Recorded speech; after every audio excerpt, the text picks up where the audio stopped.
Mesdames et messieurs, bonjour à tous et bienvenue à Kin People. Sachez qu'à chaque fois, c'est un véritable plaisir de vous retrouver autour de ce magazine qui s'est donné comme objectif de parler non seulement de Kinshasa, mais aussi de ceux et de celles qui en font le bonheur. Aujourd'hui donc, je serai en compagnie de mes deux acolytes. Elles m'accompagneront tout au long de cette émission et ensemble, nous allons pouvoir partager avec vous les différentes rubriques que nous avons prévues. Tout d'abord, nous avons Prudence. Bonjour. Bonjour. Bienvenue encore sur ce plateau de Kin People. Et j'ai cru comprendre que tu avais fait un petit déplacement. À Lubumbashi, oui, c'est ma première fois à Lubumbashi.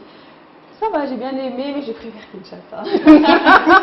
Qu'est-ce qui t'a manqué à Lubumbashi? La chaleur, il fait très froid, il fait trop froid. Tu es arrivé à la mauvaise période, certainement. Oui, beaucoup de pluie, il fait très froid. Après, ça bouge pas autant que Kinshasa, donc bon, c'était bien, mais c'est très calme. Hein. C'est très calme, hein. C'est beaucoup plus réfléchi.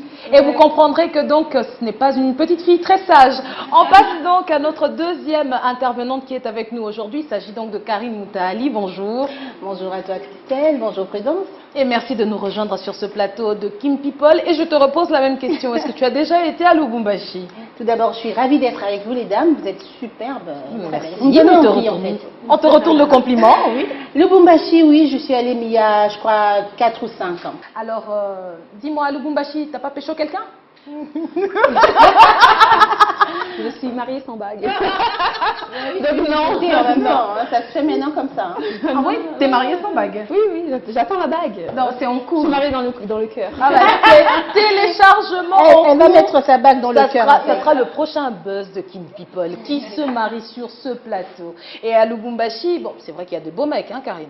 Des beaux mecs, je sais pas, des jolies nanas, oui, genre Lorraine. Hein, de toutes les façons, je tiens ici à préciser que qui a fait l'honneur de la ville de Lubumbashi, Lorraine Kabouive, c'est également elle qui est à la base de la conception même de Kin People. Et donc, on en profite pour lui faire un petit clin d'œil et pour dire aussi que, allez, Lubumbashi, les filles, ça reste quand même une ville sympa. C'est sympa. Ouais, ça reste sympa. Oui, les gens sont sympas. Je trouve que les gens, ils sont plus cool, justement. Qu'à Kinshasa? Oui. Non, c'est vrai. Non, attends, plus cool que le Kinois, tu meurs. Non, mais c'est cool pour elle parce que c'est pas la ville où elle vit. Donc, quand on va quelque part dans une elle est autre ville, c'est cool pour les filles, un télo. J'ai fait 4 mois à Kinshasa, là, déjà. D'accord. J'ai fait 2 semaines à Lubumbashi et ça, c'est mon constat. Après, que les gens sont plus cool. Oui, ils sont plus Comment ça, ils sont Après, plus cool? quelque chose que j'ai pas trop... Ils parlent que Swahili. Ben oui, c'est comme à Kinshasa, on parle que Lingala. J'avais l'impression que j'étais dans un autre pays, carrément. La nourriture aussi. Non, mais moi j'ai aimé la nourriture à Lubumbashi. Mais c'était différent. Il y a énormément de viande. Il y a énormément de viande dans la base alimentaire louchoise. J'ai aimé ça. Et aussi, j'ai beaucoup aimé le riz.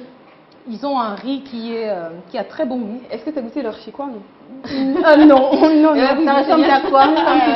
Non, justement, non, c'est complètement différent. C'est bizarre. Non, mais il ne faut pas oublier que tu étais dans une autre province. Voilà, hein, donc mais je l'ai vraiment senti. Exactement. Tu as pris des taxis et tout, tu t'es baladé comment? Non, tu l'as découvert en fait? Non, je me suis baladée en jet Allez ski. prendre le linga taxi, mina mata taxi na tambola na. Mais déjà, je Comment connais t'as pas fait? beaucoup de gens. Non. J'étais chez mon frère, du coup, j'avais le chauffeur. D'accord, mais ça déjà, la circulation est différente. Elle a fait la française à Lubumbashi. C'est beaucoup plus... Comment dire? Il y a beaucoup moins de monde. Hein, comparé à Kinshasa. Donc là, on respire pas. Il n'y a pas de faux moutons? Pas encore. Mais il y a beaucoup moins de gens. On circule plus librement. Exactement, oui. Voilà. C'est ce qu'on constate évidemment dans les provinces. La circulation est beaucoup plus fluide. Donc, du coup, c'est plus reposant. Exact. C'est moins stressant. Voilà, c'est moins stressant, beaucoup plus reposant. Des motos aussi, hein. Oui. Ouais, quand même. Ouais. Donc, oui, ça va, j'ai bien aimé. C'est la première ville autre que Kinshasa que je fais au Congo. Kamalondo, tu as été, évidemment. je dirais, le cœur de l'ambiance. Non. Non, tu n'as pas été Kamalondo. Je retournerai. Oh, non, d'accord. Eh Moi, ben, de Kamalondo, je connais que la chanson Kamalondo. Très bien, très bien, très bien. Kamalondo. Ça, c'était notre minute, notre minute Lubumbashi. Et on espère que King People pourra également avoir un plateau là-bas. Hein. Là, je fais un clin d'œil à la production pour leur dire, n'hésitez pas, s'il faudrait qu'on se déplace pour qu'on se rende à Lubumbashi, un de ces quatre, et également passer du temps à Kamalondo et saluer tous ceux qui nous suivent depuis là-bas. Nous allons donc attaquer notre dossier du jour. Il s'agit d'une réalité que nous rencontrons au quotidien et qui ne nous émet plus. Il s'agit des dispensaires ici à Kinshasa. Alors j'aimerais tout de suite poser la question à Prudence. Est-ce que tu as déjà été dans un dispensaire populaire? Non, malheureusement, non, pas pour le moment. Non. Je ne sais pas à quoi ça ressemble, je ne sais pas comment ça se passe. Et je retourne la question à Karine. Est-ce que tu as déjà été dans un dispensaire populaire? Oui, plus d'une fois. M'y faire soigner même. Hein. Donc, pas seulement pour voir, m'y faire soigner aussi. Voilà. Alors, sachez que ce soit pour Karine, moi-même ou pour Prudence, les dispensaires du quartier sont les premiers points de santé où la population quinoise se rend en cas de maladie. Mais malheureusement, la situation est des plus précaires. Nous avons donc envoyé notre équipe sur place pour constater la précarité dans laquelle évoluent les services de santé communautaires. Sachez-le, mesdames et messieurs, que ces images ne sont pas belles à voir et donc nous en appelons ici à votre petite censure personnelle. La plupart, il y a des boutiques. Ils ont dispensaires, ils ont des boutiques. Les boutiques, ils ont des infirmiers. Asili sina na système aza infirmier aza na diplôme na abi infirmier mais tant qu'on commence à citer à se proclamer malama docteur eza pour volonté te eza mbongo soki kuna babandi plus cher ti osala boye mutu avandi mais kuna so nakembala moko bakotraite nga basali boye mbongo eza te me batraite na komi bien na bandi kofuta bango mwa mbongo. Concernant bopito bolobi na ya général ya l'état na bacentre ya mike fongami lokola mayebo ezosala lokola bekola ya l'état na bekola privé. Tokoli na kisasa neti nga makoko na botami na kan kokolo na botami na koliawa na boti bana tant to bota bana na mama yemo soki na hôpital général tu vas payer seulement ba frais na suka me ya traitement obiki obongi ndesi mobimisi mbongo ofuti ba facturer yo awe komi ke na hôpital général yo komi na nuboye tala liste mbongo ba osenge belé sans médicament bazo pesa bino kaka ordonnance yo moke ko somba kisi na yo olali na mbeto hôpital suka nango babimisolo tala facture ebele ya musala nini po kisi nyonso tout setanga na vanu ya kisi nga mongo na zalai kosomba mbeto kaka na teringo bazotobolanga kala ezalaka bongo te o tokoma mona eza likambo tokomi ebele toboti bino bokoma bota subana tokomi ebele leta nde hôpital kwa mama yemo wana hôpital général clinique quinoise clinique ngaliema clinique universitaire. Les hôpitaux l'État allait soigner mutu non ça que les agents l'État kutu za traitement ofele na ba kisio ba indie baso ko tekela biso kisi nde kisi mutu ko zo traitement malaria soko zu yango pe ba soigner bien na hôpital général to za ko la wana mutu obeta peza ina na obela lisute hein le ko makinini kande kisa malaria ko melango boto ba traiter surtout perfusion soko zo on sala 2 ans ko tika obela te bata na likambo santé te libo santé nanu na kolia nyonso to ezala zala nango nanu mais santé ya bato na kolia na suki bongo. Alors, je vais revenir sur Karine. On vient de voir ce reportage qui, je le rappelle, fait peur, justement. Quand on voit un peu l'environnement dans lequel évolue et le personnel de santé et les malades, alors, quel sentiment cela t'inspire? Déjà, d'entrée de jeu, je dirais la rage, parce que je ne veux pas dire la tristesse, c'est la rage, parce que c'est une situation qui perdure, ça ne date pas d'aujourd'hui, et je pense que c'est quand même assez triste. Aujourd'hui, on donne beaucoup plus d'importance dans les secteurs, on va dire, du divertissement et autre chose, alors que la santé devrait être la première chose qu'on doit regarder. Et c'est vrai qu'aujourd'hui, on va dire, j'ai pas envie de le dire, mais les hommes politiques reprennent cela seulement pendant un certain temps, quand c'est des campagnes, etc., pour venir faire quelque chose. Mais pendant toute cette période où il n'y a pas de campagne, où sont ces personnes-là? Et moi, je pense que c'est quand même assez triste et désolant pour ce pays. Surtout que moi, ça me donne ces sentiments de rage, en tout cas. Oui, ça interpelle effectivement lorsque l'on regarde ces images, un personnel hospitalier qui est parfois accusé de ne pas faire preuve de compétences nécessaires, du matériel qui est à la fois vétuste ou alors complètement obsolète, ou alors des services, une prise en charge qui laisse vraiment à désirer. Prudence, toi qui as vraiment un regard extérieur, quand tu vois ces images, qu'est-ce que cela t'inspire?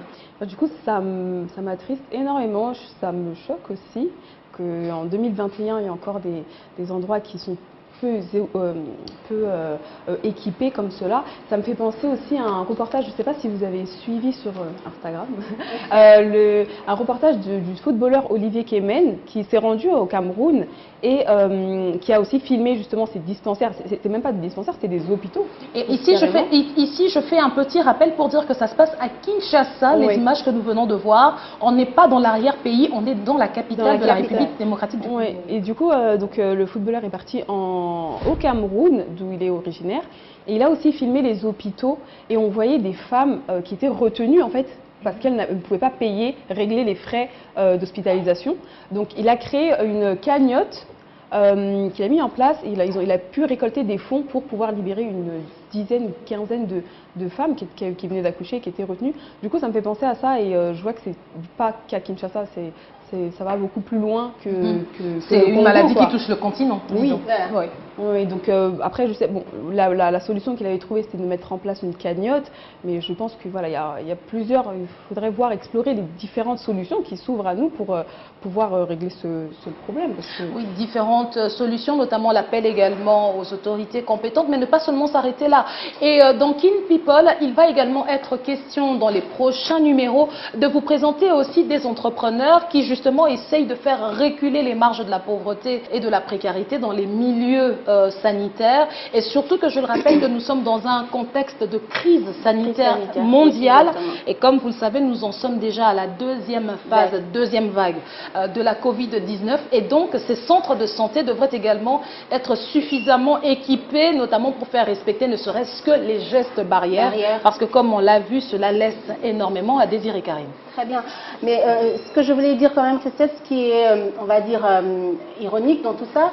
Ces dispensaires qui ne sont pas équipés du tout ou presque pas, parfois on y soigne mieux que dans les hôpitaux bien équipés. Et moi je me dis, si on mettait vraiment un regard là-dessus, je pense que ça pourrait aider ceux qui ont peu de moyens. Parce que ça reste quand même honteux de retenir une femme, comme tu viens de dire, qu'on a cassé justement la jambe pour que le bébé ne sorte pas. Mais même si le footballeur aujourd'hui fait cet appel, ça reste une solution quand même à court terme. Mais qu'est-ce qu'il faut faire pour le long terme ? Ça, je pense qu'on doit vraiment avoir un regard là-dessus. Comme tu dis avec cette crise sanitaire, je me dis la population n'est pas protégée. Du coup, ça occasionne aussi le fait que le Congolais ou le Quinois disent que c'est une maladie qui n'existe pas. Alors que ça existe. On va faire une petite pause avant de pouvoir nous retrouver sur ce plateau. Restez avec nous.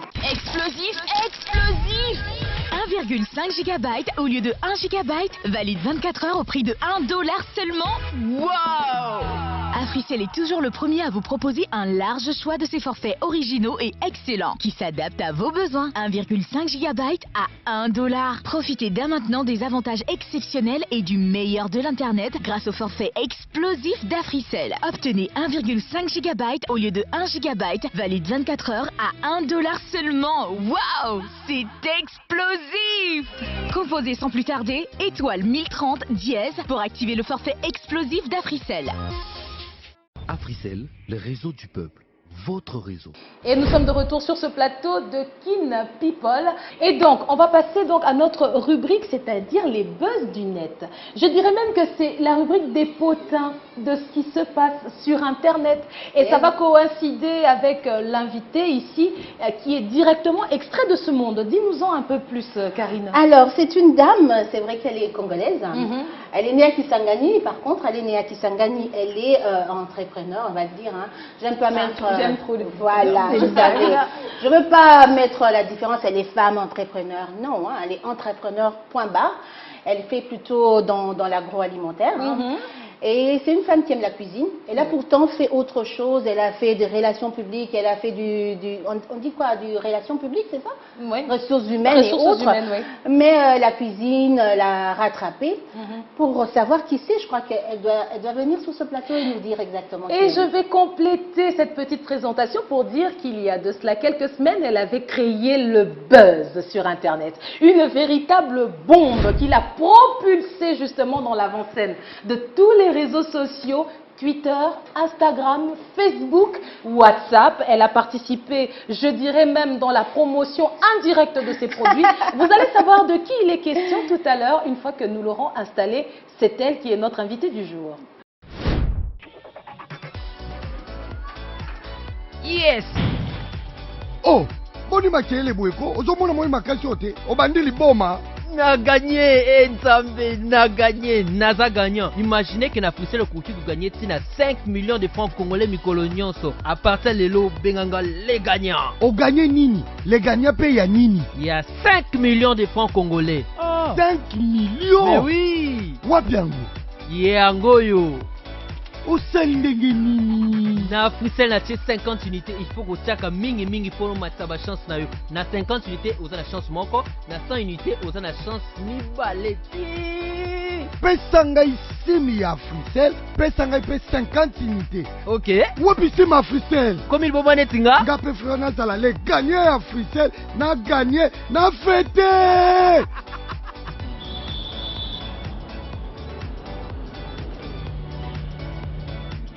Pesanga sima Africell. Bonjour monsieur. Si elle a 50 unités, si elle a les sous 50 unités, Ok. baki si elle a 100 unités, et ça les 5 millions. Les gagnants les lots, ils ont gagné. Africell, le réseau du peuple, votre réseau.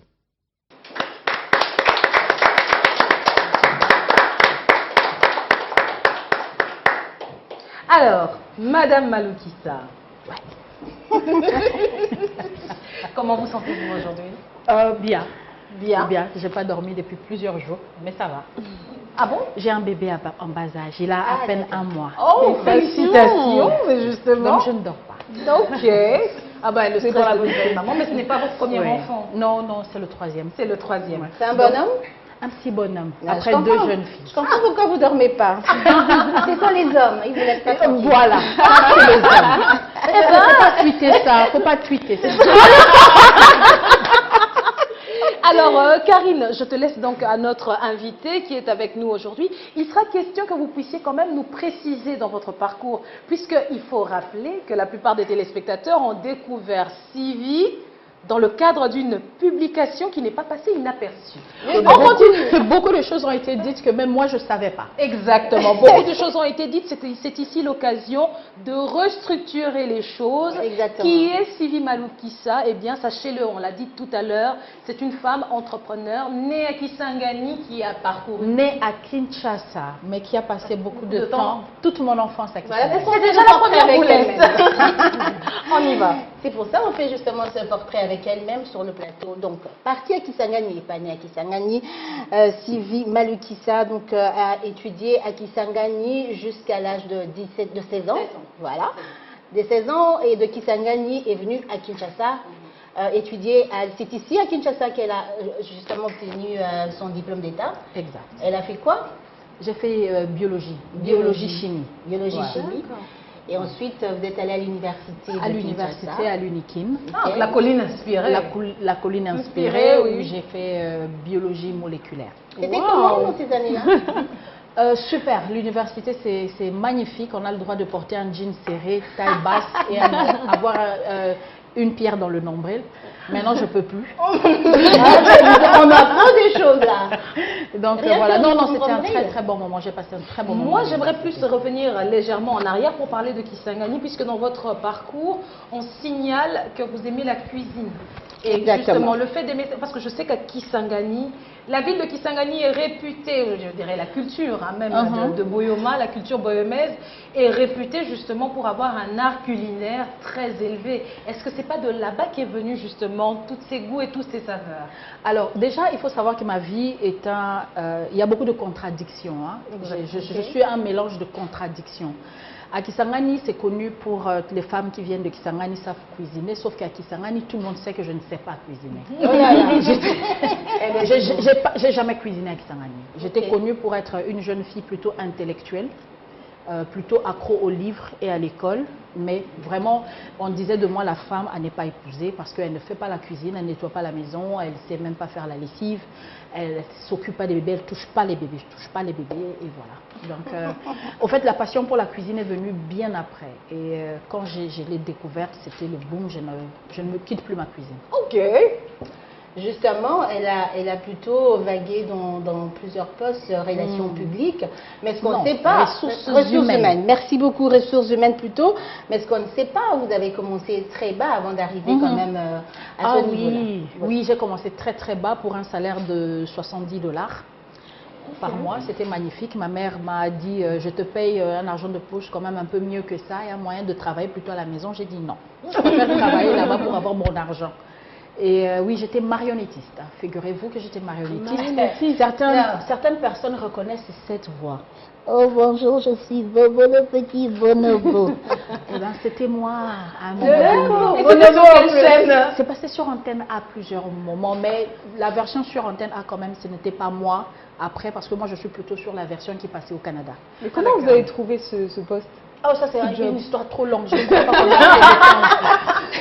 mais ça vous a plu le don de beaucoup. Mais ce don de marionnettiste, c'est venu comme ça, il y avait une formation? J'accompagnais quelqu'un pour l'interview et je m'amusais avec le truc. Et puis on m'a dit, tu passes aussi? Moi j'ai dit, bah, si ça vous plaît, et j'ai été retenue.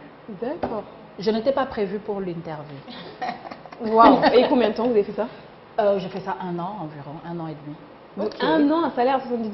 Ouais. D'accord. C'est magnifique. On continue. Donc là où on va parler, c'est vrai que vous avez fait, vous vous êtes baladé dans plusieurs entreprises, mais finalement vous vous dites non, je veux faire ce que moi j'aime, la cuisine, faire ce que vous faites aujourd'hui, les confitures qu'on a. Alors Manitech, 2013, l'aventure commence.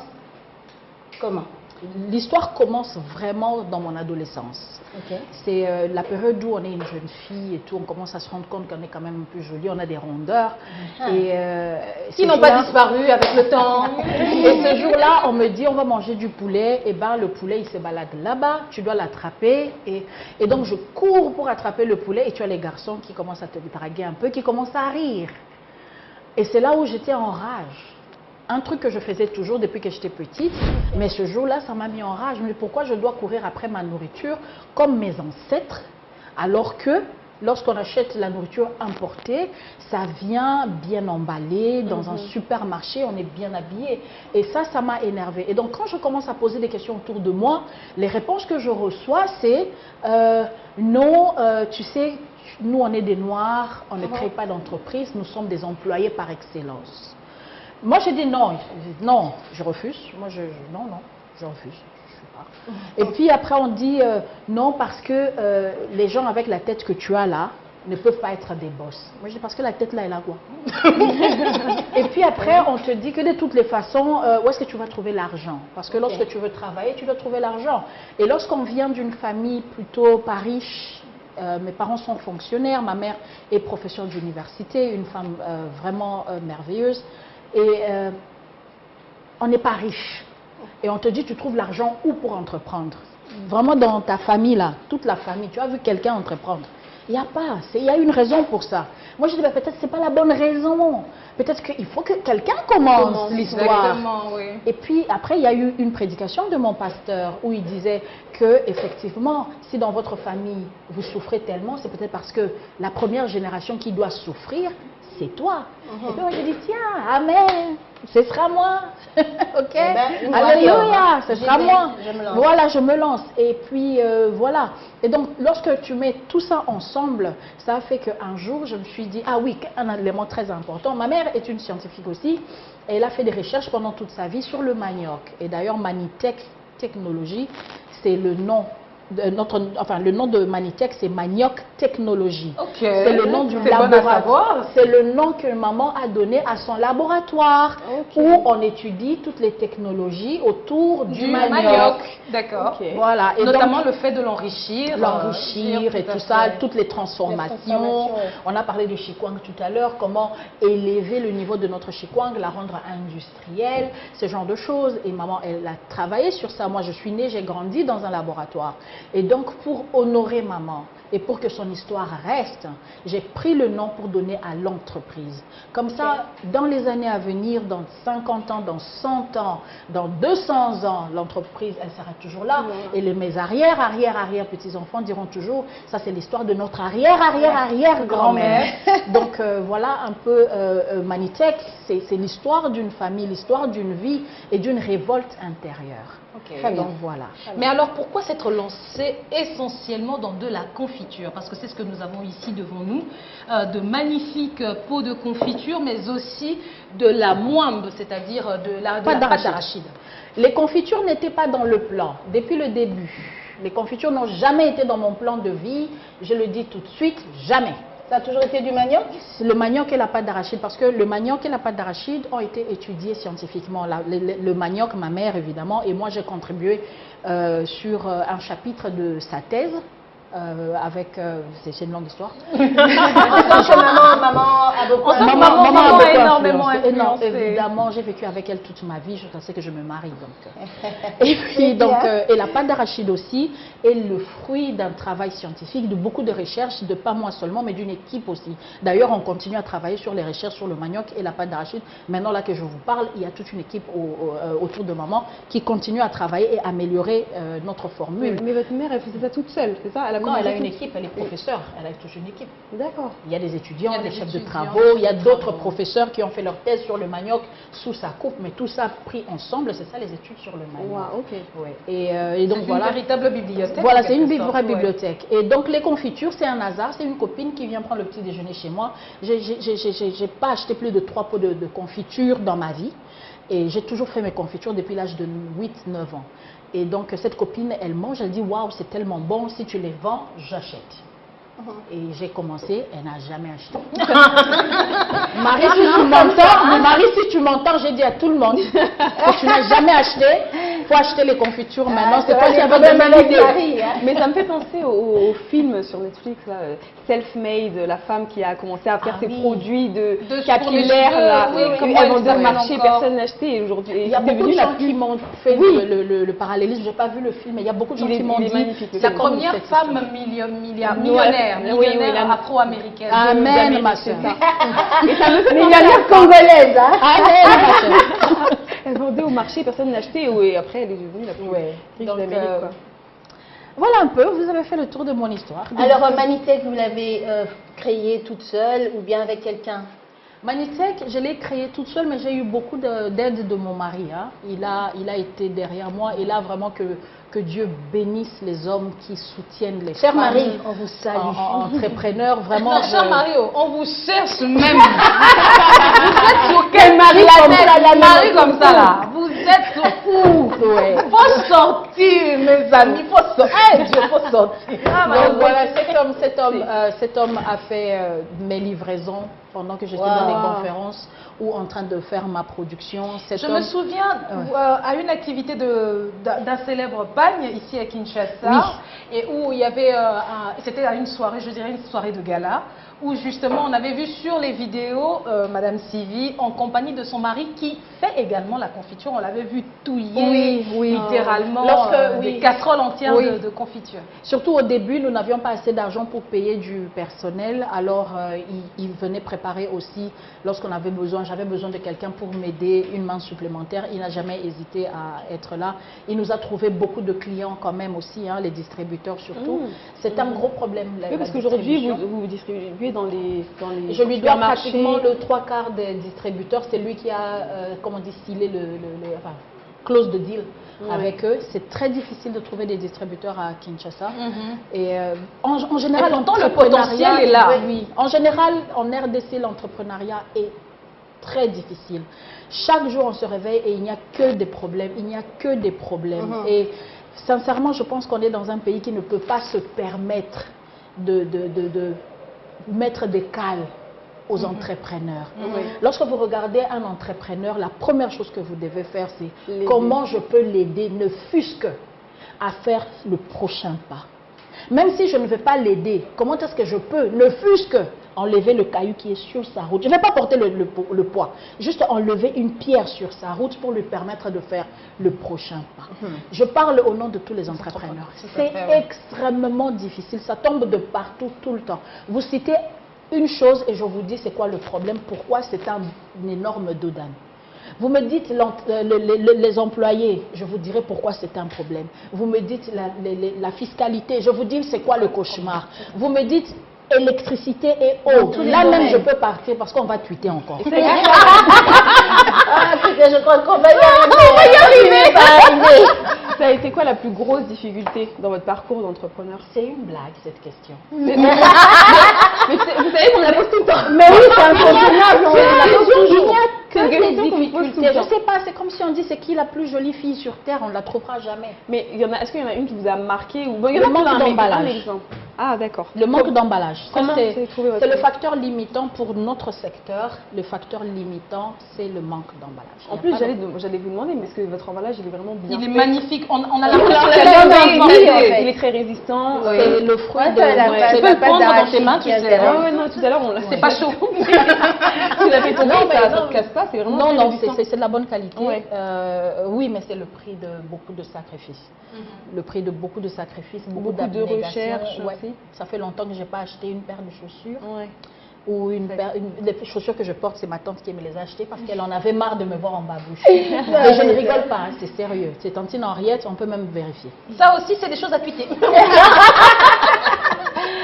L'entrepreneuriat, c'est beaucoup de Alors, je tiens à préciser ici, Madame Sylvie, que Prudence est également notre entrepreneur et que tout à l'heure, nous aurons une rubrique où elle donne justement des conseils. Mais elle est entrepreneur 2.0.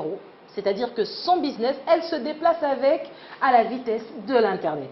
Alors moi, par contre, j'aimerais bien revenir sur le sujet qui fait sourire tout le monde aujourd'hui, alors qu'il y a quelques semaines, ce n'était pas le cas.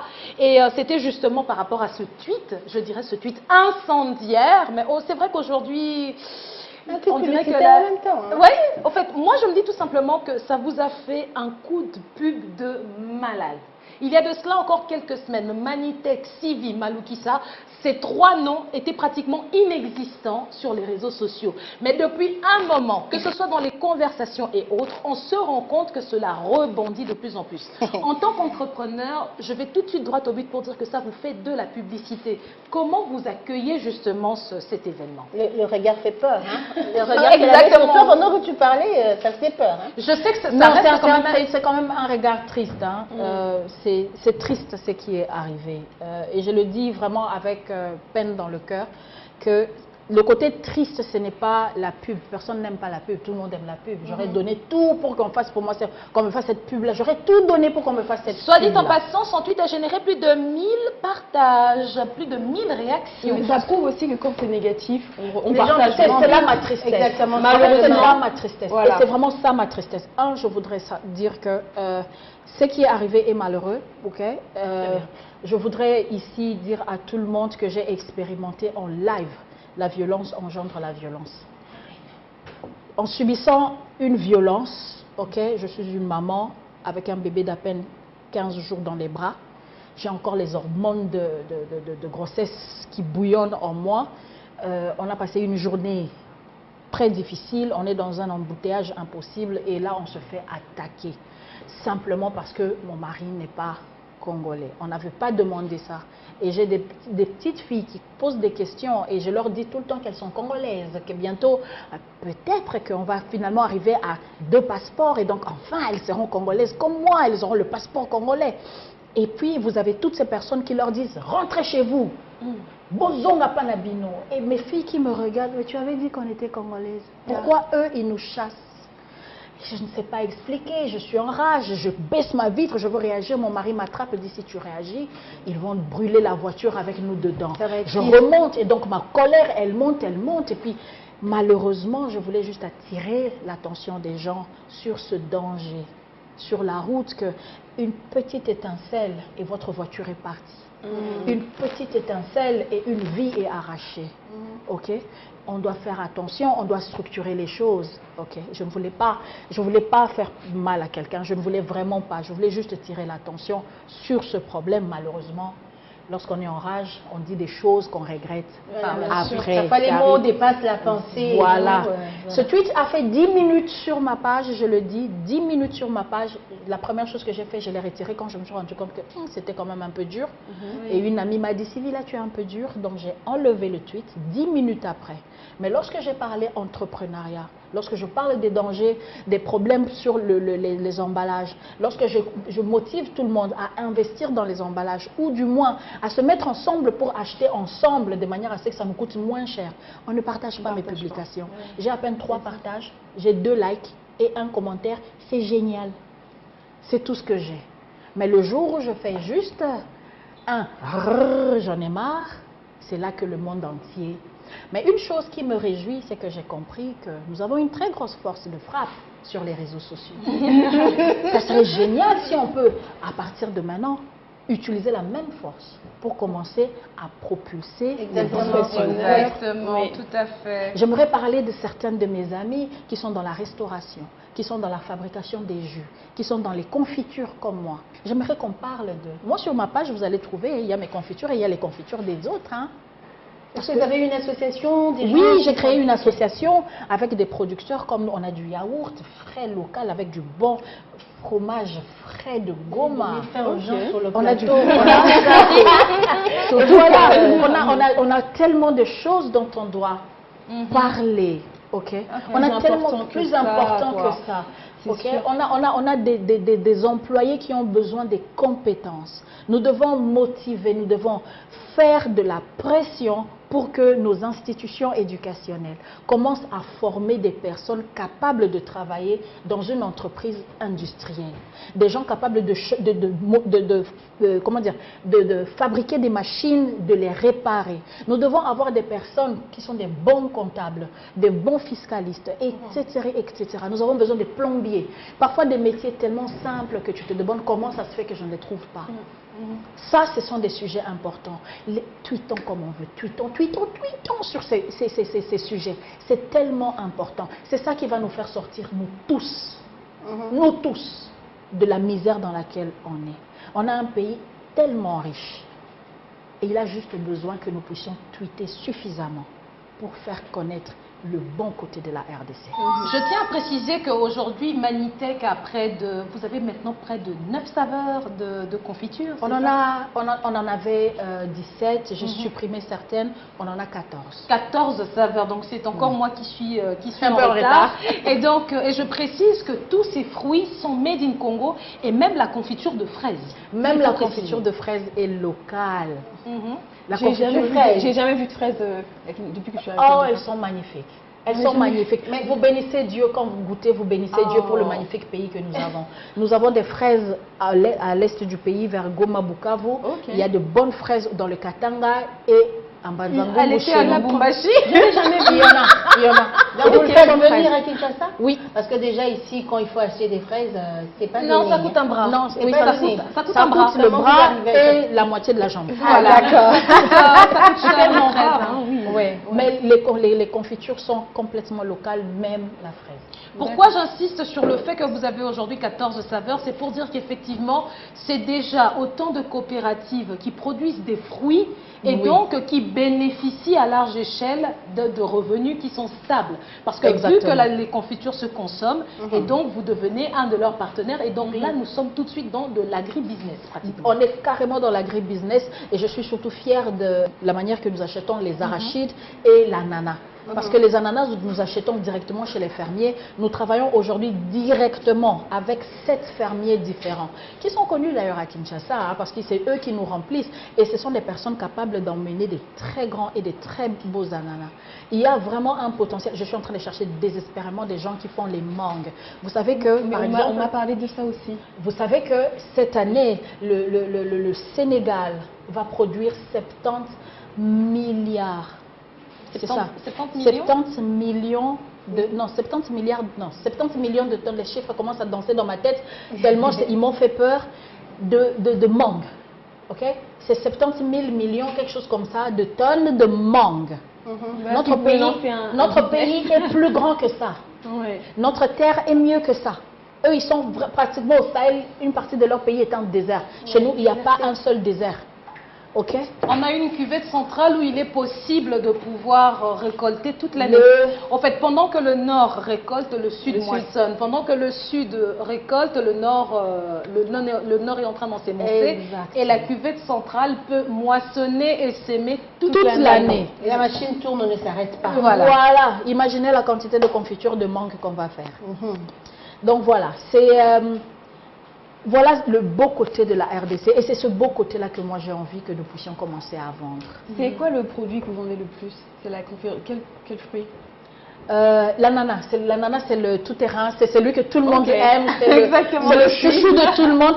Ça rate rarement. À chaque fois que quelqu'un dit je n'aime pas l'ananas, je fais oh. C'est la première fois que je ne le fais pas. Non, c'est l'ananas et évidemment la pâte d'arachide, c'est notre. Non, la pâte d'arachide, c'est un produit local qui est très national. Voilà, ancré dans nos traditions. C'est un peu comme le foufou. Hein? Voilà, la pâte d'arachide. Et le fondue aussi. Et je précise, notre pâte d'arachide a exactement le même goût, un peu plus que celui que vous trouvez au marché. C'est la pâte d'arachide de chaque jour, sauf que au laboratoire avec maman et toute son équipe, il y a quand même 2 professeurs derrière cette pâte d'arachide là. Oui. J'ai envie de voir ce laboratoire. En chemise blanche aussi et tout. Moi ça fait longtemps que je ne suis plus en chemise blanche. J'aimerais bien voir ça. Mais ma mère, oui, elle est encore là chaque semaine. Okay. 7 ans après, puisque l'aventure a commencé, voilà, structurée en 2013. 7 ans, 8 ans même, on est en 2021. Comment ça se comporte sur le marché? Vous arrivez à en vivre? Est-ce que c'est à la portée de tout le monde? Comment ça se comporte un peu? Alors, ça se comporte plutôt pas mal. On a de plus en plus de personnes qui nous reconnaissent, qui nous aiment, qui restent fidèles aux produits. Mais il faut savoir que l'entrepreneuriat est dur en RDC. Hein. Nous n'avons pas d'argent. Contrairement à ce que beaucoup ont raconté, que j'étais financée par je ne sais pas moi qui. Et non, il n'y a pas d'argent. Vous avez financé tout toute seule? Oui, on est tout seul, mon mari m'a aidé. Et je tiens ici à dire que le Seigneur vous donne l'argent que tout le monde pense que vous avez. Amen. C'est la prière, voilà. Amen. Pas ça. Voilà, je pense que nous avons fait le tour de la question avec Madame Sylvie. Ce sera également l'occasion pour nous de passer directement à la rubrique qu'anime Prudence. Prudence aussi, qui est entrepreneur et qui, la dernière fois, nous avait fait la présentation des maillots de bain qui sont faits dans des imprimés du pagne africain. Absolument une merveille. Alors Prudence, aujourd'hui on t'a encore avec nous. Ça tombe bien, vous serez donc 2 entrepreneurs et nous 2 chroniqueuses. C'est vrai qu'on est un peu à l'extrême. On est des acheteurs aussi en même temps. Exactement, on est des acheteurs potentiels. Eh bien Prudence, qu'est-ce que tu nous as réservé aujourd'hui? Alors aujourd'hui, on va parler de comment déléguer, parce qu'on me demande beaucoup. Je suis ici au Congo, mais si vous allez sur mon site, vous pouvez quand même commander, recevoir votre maillot de bain. Si vous voulez le changer, quelqu'un vous répond, vous renvoyez le maillot de bain. Voilà, tout se fait automatiquement, tout est automatisé. Alors on me demande souvent comment ça se fait, comment je fais en étant ici, que mon business continue à tourner. Alors aujourd'hui, on va parler de ça, comment déléguer, pourquoi déléguer, qu'est-ce que vous avez délégué vous dans votre entreprise. Je te signale qu'elle a été directrice de ressources humaines, c'est-à-dire que la délégature, elle sait quelque chose. Après, c'est pas tout le temps facile, je pense que vous savez, de déléguer, parce que c'est un peu notre bébé. On se dit, mais déjà de 1, on se dit, j'ai pas d'argent pour déléguer. Je commence. Comment je délègue? Je n'ai pas d'argent. Et avec le temps, je me suis rendu compte qu'en fait, je n'ai pas d'argent parce que je ne l'ai pas délégué. Si je délègue, je gagne plus d'argent. Alors qu'au début, on se dit, bon, je ne peux pas déléguer, je n'ai pas d'argent. Mais c'est parce qu'on ne délègue pas, qu'on ne gagne pas autant qu'on voudrait. À partir du moment où j'ai délégué, j'ai gagné 200% de mon chiffre d'affaires par rapport à l'année dernière. Donc du coup, on se matrice à dire, voilà, je ne peux pas déléguer, j'ai les moyens, je viens de commencer. Mais justement, c'est en déléguant qu'on se concentre plus sur les tâches qui nous rapportent du business et des revenus. Alors moi, j'ai tout de suite une question. Qu'est-ce que je délègue? D'abord, il y a bien entendu une répartition des tâches. Oui. Bon, je prends ton exemple où c'est du business en ligne que tu es en train de faire. Qu'est-ce que tu délègues et bien sûr, quel est le cœur de ton business? Parce qu'évidemment, le cœur, tu le gardes, mais pour ceux qui, je dirais le cœur et le cerveau, mais pour ce qui est des reins et poumons, on peut encore déléguer. Il faut déléguer les tâches qui ne nous rapportent pas de business, qui ne nous rapportent pas d'argent, des tâches facilement délégables, qu'on peut répondre à des emails par voilà, exemple. qu'on peut facilement apprendre aux personnes à qui on délègue, et des personnes qui nous des tâches qui nous rapportent rien, comme répondre aux mails, poster sur Instagram, répondre aux DM, répondre aux commentaires. Ça, ce sont des tâches qui nous font perdre du temps et qui ne convertissent pas en vente. Du coup, c'est ces tâches-là qu'il faut déjà déléguer. Donc moi, j'ai délégué tout ce qui est réseaux sociaux. Donc si vous allez sur mon Instagram de maillot de bain et que vous demandez, que vous posez une question par rapport à un maillot de bain, j'ai quelqu'un qui répond pour moi. J'ai quelqu'un qui va répondre aux commentaires, j'ai quelqu'un qui va poster les posts. Ça, c'est des choses qui ne me rapportent pas d'argent. Donc c'est ça, les premières choses que je vais déléguer, c'est ce que je conseille à tous, de déléguer tout ce qui est réseaux sociaux en premier. Ensuite, j'ai délégué mon SAV, mon service après-vente. Ça veut dire, je fais le retour et l'échange de mes produits. C'est-à-dire, si le maillot de bain ne vous correspond pas, ne vous va pas, vous en voulez plus, vous avez 3 jours pour le retourner. Donc, cette partie-là, je l'ai complètement déléguée. Donc, vous envoyez un mail, mon assistante a déjà fait une fiche type qu'elle vous envoie, vous remplissez, vous envoyez à l'adresse le produit, on vous envoie un bon d'achat, tout ça est déjà automatisé et elle s'occupe de tout ça. Donc après, j'ai fait un petit briefing, ça a pris du temps, mais à partir du moment où on a bien formé la personne, on gagne énormément de temps et le temps c'est de l'argent quand on est entrepreneur, vous savez bien. Et la dernière chose que j'ai déléguée, c'était la logistique. La logistique, c'est-à-dire que avant je stockais tous mes maillots de bain chez moi. Alors, je vous dis, je vous fais un... Vous ne pouvez même pas imaginer tous les maillots de bain, j'en avais dans le plafond, dans la cuisine. Ça devenait des pots de fleurs et tout. Voilà, parce qu'il y en avait partout. J'en avais partout, c'était incroyable. Et du coup, avec mes sœurs, tous les jours, on faisait des colis, mais on avait peut-être 15 ou 15 de colis par jour, envoyés à la poste, qui avait commandé au point relais.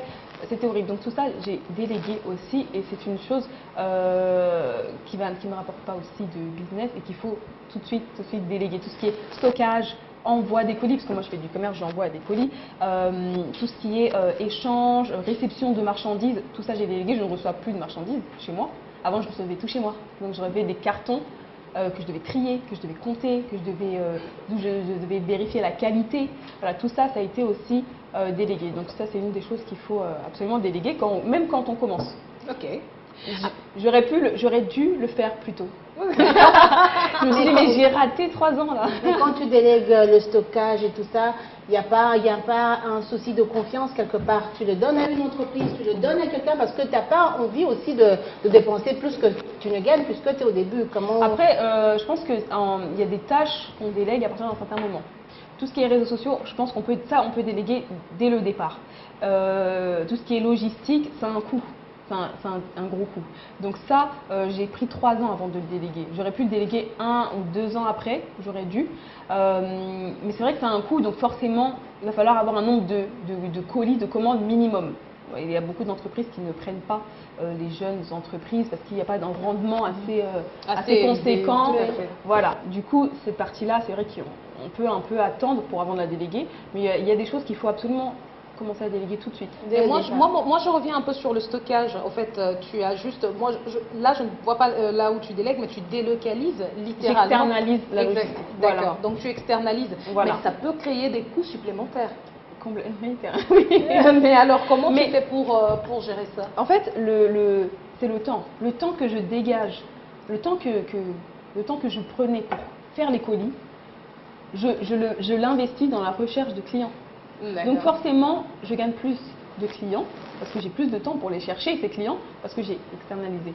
Donc forcément, je peux payer après la logistique. D'accord. C'est comme ça que on aimerait bien avoir l'œil de la vie de l'expert en ressources humaines. Et qui dirige une entreprise. Exactement. Oui, la délégation, c'est très important et c'est très compliqué en même temps parce que, évidemment, c'est donner son bébé à quelqu'un d'autre. Moi, j'ai une autre approche par rapport à ça. C'est dès le départ, la première chose que j'avais fait, c'est que j'ai fait une structure, ce qu'on appelle un organigramme de l'entreprise. Ouais, voilà. Et j'ai défini déjà les rôles. Au départ, c'est moi qui fais tous les rôles. OK? Mais petit à petit, moi par contre, j'ai commencé par donner d'abord les rôles où je suis le moins bonne, le moins qualifié. Par exemple, le commercial. Donc, la première chose, c'est que quand je pouvais ne plus faire le commercial, et je ne parle pas du customer service. Le customer service, c'est là où je suis le meilleur. C'est là où je parle avec mes clients directement, je leur fais goûter, je les écoute, je les prends au téléphone. Mais le commercial, je l'ai confié à quelqu'un d'autre parce que ça, ce n'est pas mon truc. Et puis ensuite, le plus difficile, ça a été de confier les opérations. Je ne peux pas rester bloqué dans les opérations pour les mêmes raisons. C'est qu'il faut que je continue à faire la vie de DG dehors, les relations publiques. Exactement. Et ne pas rester cloîtré dans la production.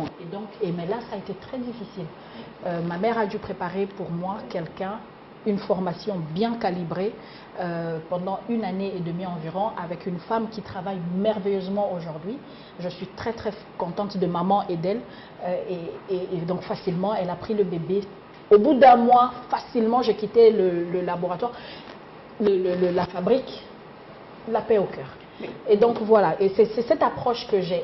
Effectivement, ayant fait l'organigramme, je suis en train de remplir petit à petit les cases avec les personnes qu'il faut, et tant que je n'ai pas trouvé le profil qu'il faut pour un poste, je le fais moi-même. Les réseaux sociaux, j'ai gardé encore pour moi-même. Non, c'est dur aussi les réseaux sociaux, j'avais du mal au début. Je me suis dit, je dois donner mon code, c'est là, supprimer mon compte. Mais j'ai trouvé une plateforme du coup. Mais j'aime ça, c'est ça mon problème. J'aime trop les réseaux sociaux. C'est ça mon problème. J'aime trop, je n'arrive pas à lâcher. Pareil, moi aussi. Mais tout ce qui est réponse aux mails, réponse aux DM, combien ça coûte, etc. C'est d'une perte de temps.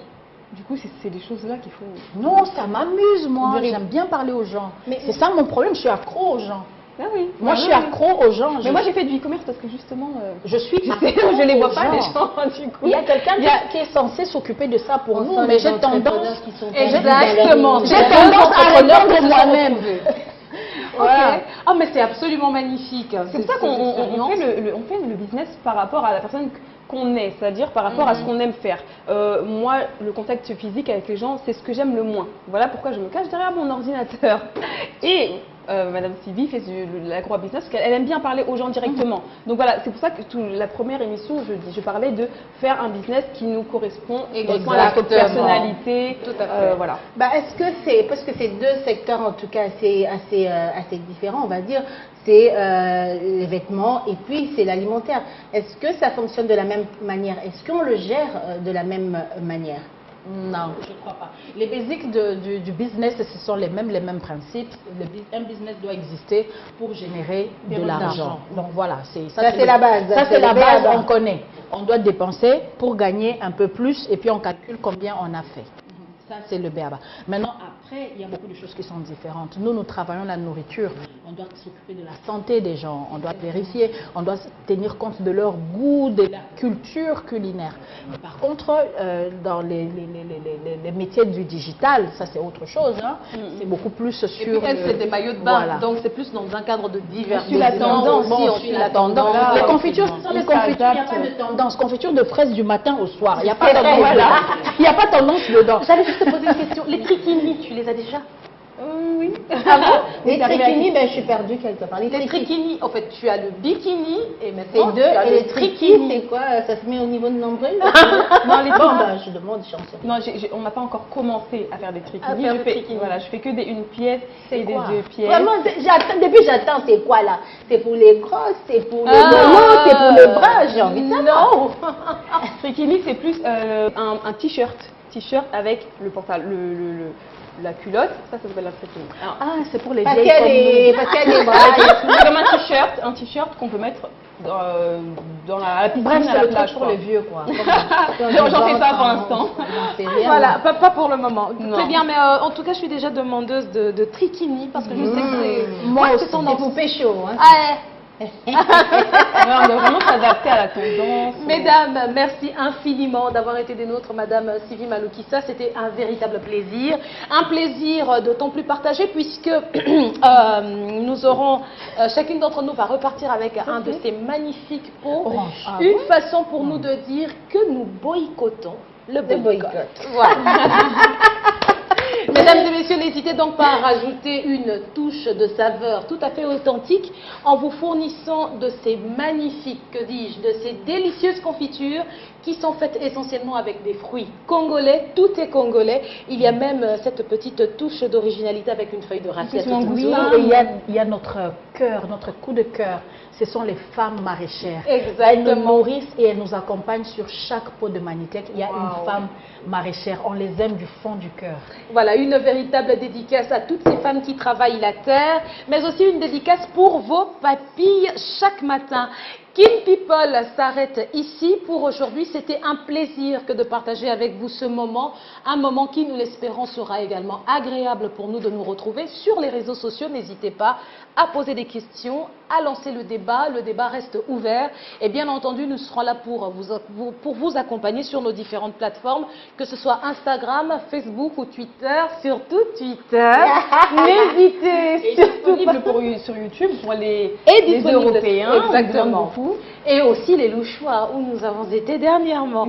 Voilà, merci à vous tous, Karine. Merci, Christelle. Merci à toi, Prudence, Madame Sylvie. Merci à moi-même. Voilà, avant de nous quitter, et bien entendu, il s'agit ici d'une véritable tradition que nous avons instaurée dans cette émission. C'est pour nous de remercier les partenaires ainsi que les sponsors qui nous accompagnent à chacune de nos éditions. Nous commençons bien entendu par Africell, qui est donc le réseau du moment, qui nous accompagne avec une couverture sans précédent.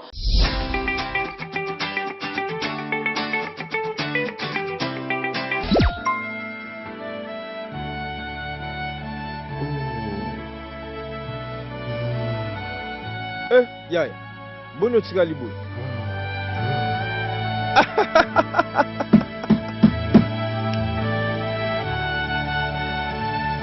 Vous souhaitez amuser vos proches? Changez votre voix selon votre choix. Trop fun! Voix féminine, masculine, d'un dessin animé ou d'un monstre. Voilà, c'est ça. Allô? Salut toi, c'est Tania, la fille dans la bibliothèque. Oh, salut, c'est Sparta, ravi de t'entendre. Allô? Hey, ça va pas non? Ozo Monaté?